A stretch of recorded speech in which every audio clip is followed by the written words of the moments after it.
We've got hands up. I don't know who's taking care of hands up, but we've got hands up. Okay, Ryan Costa, you have your hands up? Yeah, hands up. But yeah, I just wanted to ask, why shouldn't we be doing more ahead of the Democratic National Convention in August, to push Biden to be more progressive, or, I think even, I would prefer to have another candidate, whether that's the vice president or someone else. Because even Bernie recently said, this could be Biden's Vietnam moment. And, he talked about, even, reference to Lyndon B. Johnson dropping out of the presidential race. Right. And so, and I, also say that I voted for Biden, and even if he was the nominee, I think kind of pushing him to be more progressive ahead of the convention, would even help him if he's the nominee still. Similarly to how, running the Bernie campaign or other campaigns, have, pushed him left, and, all our community advocacy. So, yeah, thank you. Yeah, thank you, Ryan. So unfortunately, Danielle Allan has to leave, but that's, everybody has tight schedules, so I'm sorry she couldn't kind of summarize, but maybe there's somebody else from that group who could summarize. Yeah, Rachel Polliner has agreed to summarize for us. Okay. Super. Okay. Thanks. So thank you, Nikki. Thank you, Rachel. Thanks so much for coming. We really, really appreciate it. Okay, Russell, did you want to say something? Yeah, I just wanted to respond to what Ryan said, is that Progressive Democrats America is having a 2-day Progressive Central in Chicago, Saturday and Sunday before the convention. And we invite everybody to join us. There'll be information at pda.org online. So we need to push the Democratic Party more to the left, to be sure, and Biden specifically, but that's one of the ways we're going to do it. So.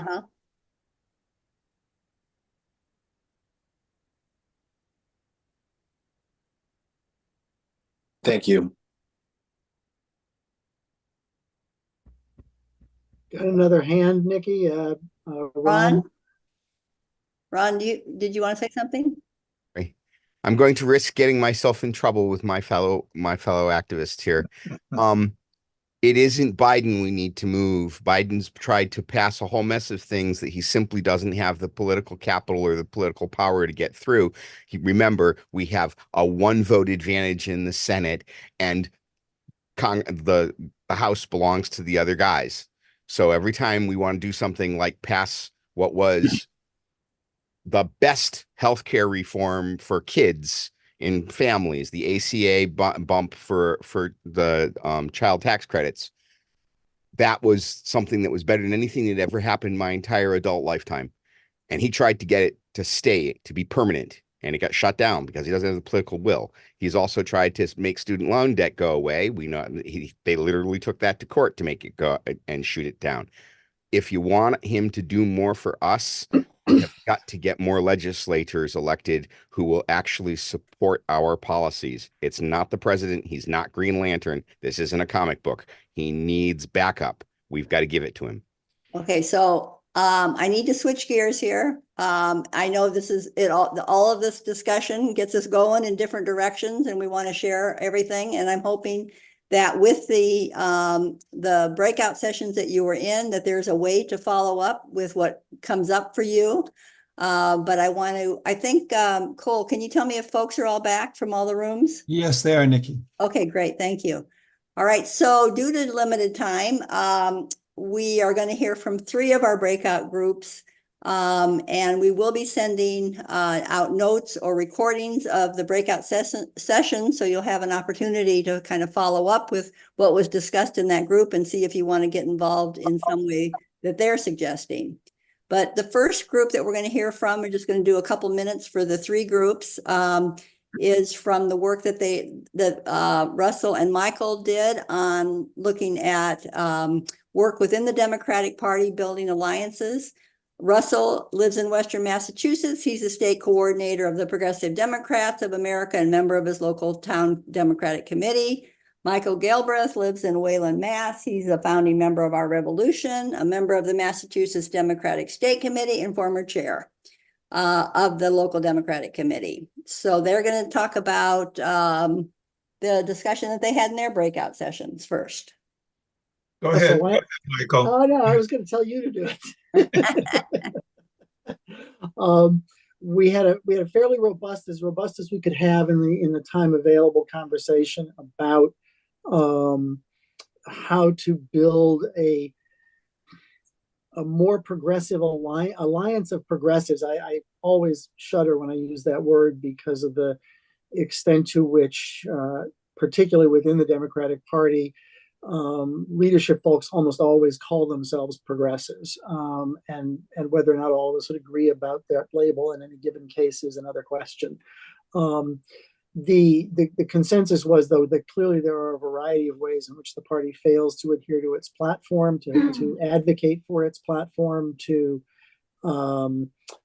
stand up for its platform, to ensure that its candidates stand up for that platform. And there are any number of more logistical issues and operational structural questions that make the party an ineffective tool for the kind of advocacy that we want to see. Following that discussion, we then talked a little bit about moving forward to change that in various ways, and identified ideas having to do with changing the role and membership of the leadership of the party at the state level, engaging more people in the local ward and Democratic town committees, which are in a very real sense the grassroots of the party, and we succeeded in getting agreement of, I think, about 8 to 10 people to continue the conversation going forward. So there will be a subsequent meeting. We're not sure yet when or under what auspices that'll take place, but they and all of the rest of you will be hearing from Russell and I more about that. Russell, I think we blew it and forgot to record the breakout.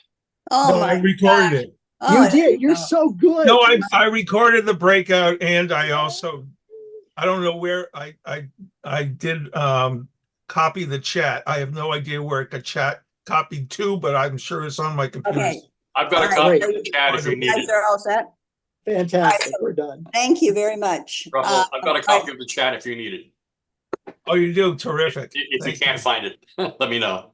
Who is this saying this? I'm sorry, Bruce Kulick. Oh, thank Thanks, you, Bruce. All right. Thank you so much. Great. Bruce. Good job. Thank you. Okay, so next we're going to hear from Martha Karcher, who is the co-chair of ORMA and member of MPAOC and facilitator for the breakout session. And she's going to talk about alternative strategies for pursuing a progressive agenda outside of the Democratic Party or inside, but it's really looking at both, I guess. Martha. Okay, thank you so much. So we had a panel. Carolyn Bays represented Progressive Mass, John Weissman. He represented Mass Care, the campaign for single payer. Kendra Lara as a community organizer, experienced member of the Boston City Council, and also an executive director of a philanthropy. Spoke about her experiences, and Harris Grumman, the executive director of the Massachusetts State Council for SEIU, and also, let's see, I think of you as being the executive director of Raise Up, so I know you're in the leadership there. And so these 4 people presented their organizations, talked about the mission, their accomplishments, the obstacles, strategies that they're using in order to be successful. So that helped a group of about 30 of us get to know the organizations, and then they responded, each taking 2 minutes to a series of questions that we asked each one of them. And so what evolved out of the questions was basically wondering, how do we build out our power in the state to bring about a progressive agenda? And what we heard is that coalitions are effective. Raise Up is well known as having been enormously successful in raising the minimum wage, getting us family and sick leave, and most recently for fair share. Carolyn talked about her membership in the Coalition for Criminal Justice and a large bill they were able to follow. So there's agreement that coalitions bring us strength. And there was certainly a caution that all our advocacy organizations, while wonderful, they tend to make everyone work on one issue. There's really a need to try to bring us together so that we can work together either on a single project or on a number of issues. You know, in terms of bringing about change in the setting that Bob Kuttner described, there was general consensus that the only way to get elected leaders to change is to threaten their seat.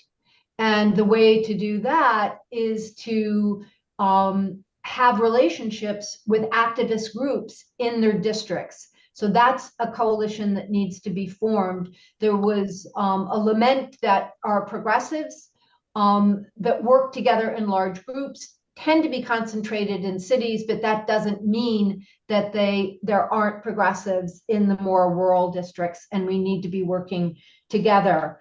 Kendra, told us that culture is upstream from policy. We need to be advocating for policies that reflect and are part of the culture of the grassroots groups that we're trying to join with, understand, and to build power with. Let's see. I'm sorry, it's time. Okay, so I think I'm done. Yeah, okay, good. Thank you. Thank you. So Danielle Allan's group. Yes, Danielle asked me to present. I'm Rachel Polliner, and I'm the chair of the steering committee of one of the larger progressive mass chapters, West Roxbury, Roslindale. Oh, great. So different conversation about the importance of grassroots. I was glad that Robert Kuttner emphasized that. But from the breakout session, we were talking about a structural change around how elections are run, particularly primary elections, and moving from party primaries that always advance exactly one person from each primary to open primaries, where everyone who votes in a primary would get the same ballot and the top vote getters would advance. In California, Washington, and Louisiana, it's the top two. In Alaska, it's the top four. The proposal here is top five. And in a rare example of double tasking, I just put a link to a document in the chat box explaining it. It's in a Dropbox document, so there's a couple of hoops to go through, but that's the way Danielle shared it with us. In Alaska, you might remember that recently Mary Patola won for the Congress seat over Sarah Palin, and that she, there were some questions that came up that I'm sure everybody's thinking about, certainly have been on my mind. How did someone lesser known get the funding to go all the way to the general, et cetera?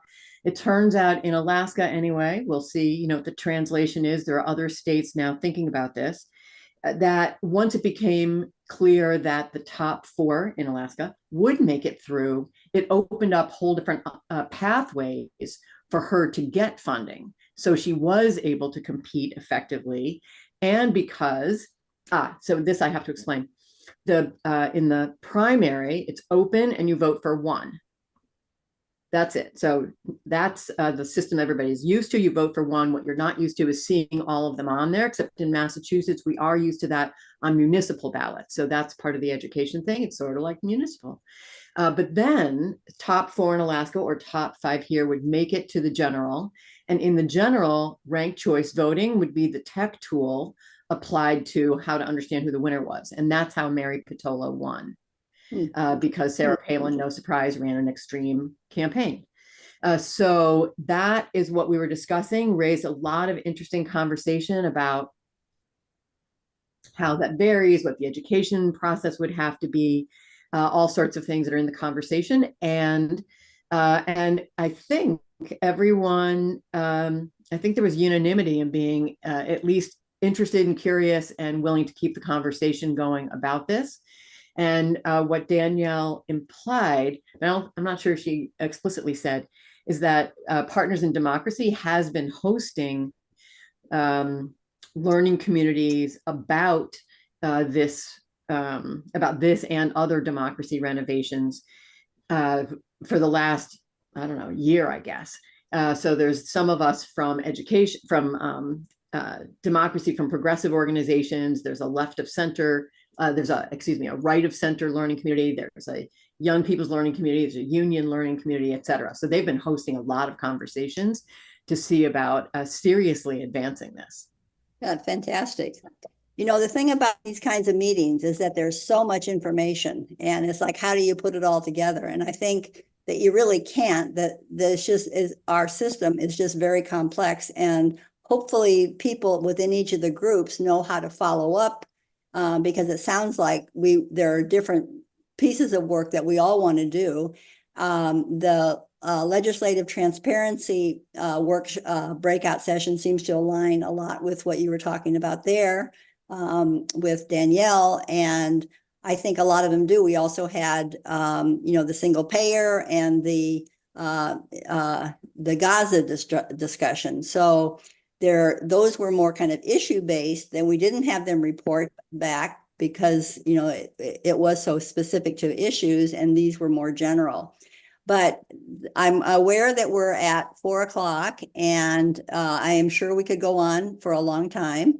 But I just want to say that I think this has been a really wonderful occasion for us to get together, to begin some new beginnings.